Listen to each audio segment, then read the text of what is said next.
जो उत्तर प्रदेश के गाजियाबाद लोकसभा क्षेत्र से सांसद हैं। नवयुक्त कृषि मंत्री कुमारी खुशदीप जो हरियाणा के भिवानी लोकसभा क्षेत्र से सांसद हैं। नवयुक्ति देवेंद्र पाल जो बाल विकास मंत्री जलंधर पंजाब लोकसभा क्षेत्र से सांसद हैं। रिस्पेक्टेड मेंबर्स, आज हमारे बीच जर्मनी की गृह मंत्री जैनी हॉलिस तथा उनकी सहयोगी रॉबर्टा पिनोटी विदेश मेहमान के रूप में मौजूद है। मैं इनका सदन में पधारने पर हार्दिक स्वागत एवं अभिनंदन करती हूँ।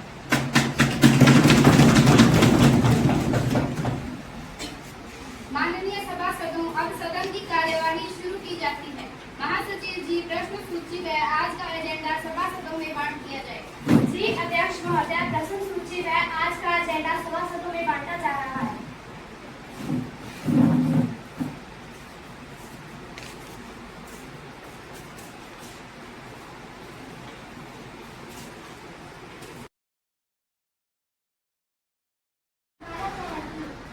माननीय अध्यक्ष महोदय, मैं अपने विपक्षी साथी को बताना चाहती हूँ कि निष्क्रियता के जो आरोप सरकार पर लगाए जा रहे हैं वे पूरी तरह बेबुनियाद हैं।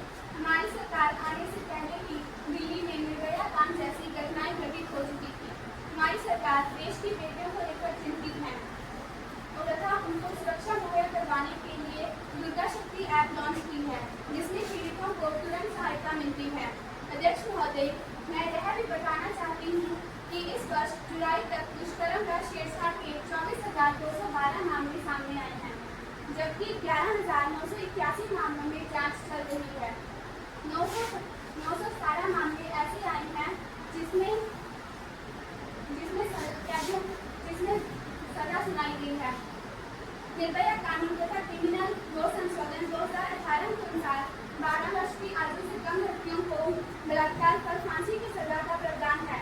महिलाओं और बच्चियों के साथ दुराचार रोकने के लिए पॉक्सो एक्ट के दायरे को बढ़ाया जाएगा। इसके साथ जन जागरण अभियान भी चलाया जाएगा, जिसके परिणाम जल्द ही पूरे राष्ट्र के सामने होंगे।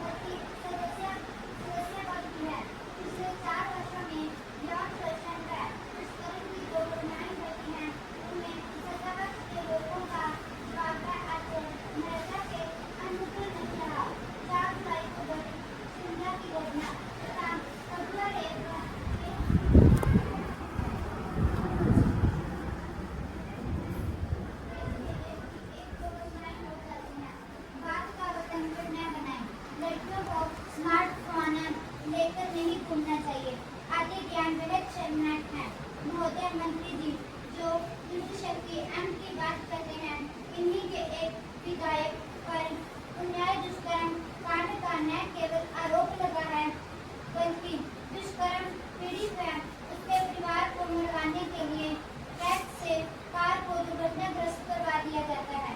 हरियाणा में एक कहावत है, जब गाढ़ ही खेत को खाने लगे तो बच्चे हो गया। यहाँ तो रक्षक ही रक्षक बन बैठे हैं। बच्चों की सुरक्षा की बात समझ से परे है। अध्यक्ष महोदया, मेरे सम्मानित साथी द्वारा बेटियों की सुरक्षा पर सरकार पर कोताही बरतने के जो आरोप लगाए गए हैं वे सरासर गलत हैं। हमने बेटियों की सुरक्षा व महिला शक्तिकरण के लिए प्रभावी कदम उठाए हैं। हमारी सरकार ने हरियाणा में बेटियों की सुरक्षा शिक्षा प्रदान करने के लिए परिवहन की सुविधा दी है। 131 रूटों पर महिला बसों का परिचालन हो रहा है। उन्नाव दुष्कर्म केस को लेकर दोषी विधायक के खिलाफ सीबीआई जांच करवाई जा रही है। उसको पार्टी में बर्खास्त कर दिया है। हमारी सरकार पॉक्सो एक्ट की धारा 363, 366 और 354 को लेकर कड़ा विचार कर रही है।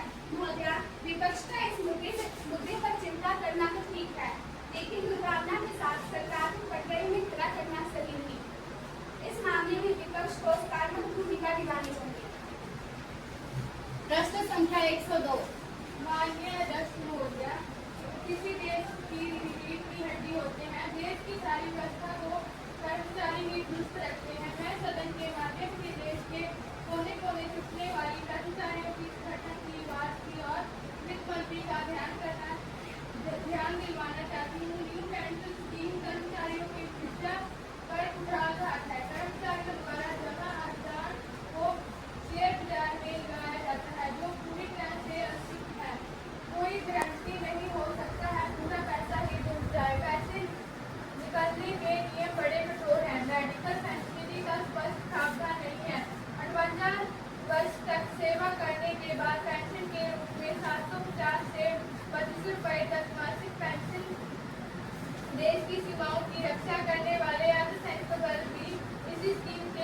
आते हैं। रिटायरमेंट के बाद जो 60% राशि मिलती है उस पर भी टैक्स देना पड़ता है।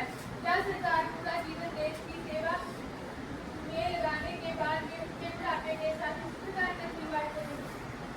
अध्यक्ष महोदय, मैं आपके माध्यम से बताना चाहती हूँ, मैं अपने विपक्षी साथी को अवगत करवाना चाहती हूँ कि पेंशन योजना पिछली सरकार द्वारा लागू की गई थी। कर्मचारियों के संगठनों के कुछ विरोध के स्वर हाल के 2 वर्षों में देखने को मिले हैं। सरकार कर्मचारियों के हितों की चिंता करती है। 10 दिसंबर 2018 को कैबिनेट बैठक में 1510 से बढ़ाकर 14 करने का निर्णय लिया गया है। इस विधि से 2024-25 के बजट में 2840 करोड़ का अतिरिक्त बोझ पड़ेगा।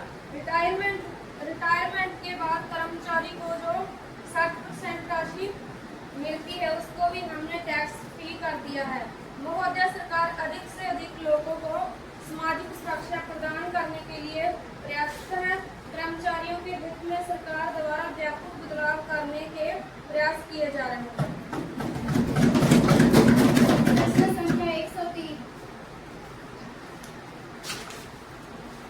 माननीय महोदय, मैं सदन के माध्यम से साढ़े पंजाब में बढ़ रही नशा की प्रवृत्ति तस्करी की समस्या को उजागर करना चाहते हैं। गृह निर्माण किसी भी देश का विषय होता है। पंजाब में नशे का दरिया बह रहा है जो लोगों के अरमानों को अपने साथ बहा ले जा रहा है। साढ़े पंजाब की समस्या काबू आने की बजाय निरंतर बढ़ रही है। हाल ही में गुरदासपुर सीमा के पास 532 व 200 किलोन की खेप पकड़ी गई है। एक रिपोर्ट के अनुसार पंजाब में हर वर्ष 7,500 करोड़ रुपए के नशीले पदार्थों का सेवन किया जाता है। नशा तस्करों को कानून का कोई डर नहीं। तस्करी के इस खेल से असली मिली रक्त की बू आती है। बड़े पैमाने पर हो रही तस्करी से युवा पीढ़ी नशे की गिरफ्त में आती जा रही है। इस दिशा में गृह मंत्रालय को उचित कदम उठाने की आवश्यकता है। आदरणीय अध्यक्ष महोदय, मैं सम्मानित सांसद को बताना चाहती हूँ कि मैं सरकार नशा तस्करी को गैर जमानती अपराध बताने के लिए कानून सरकार लेकर आएगी।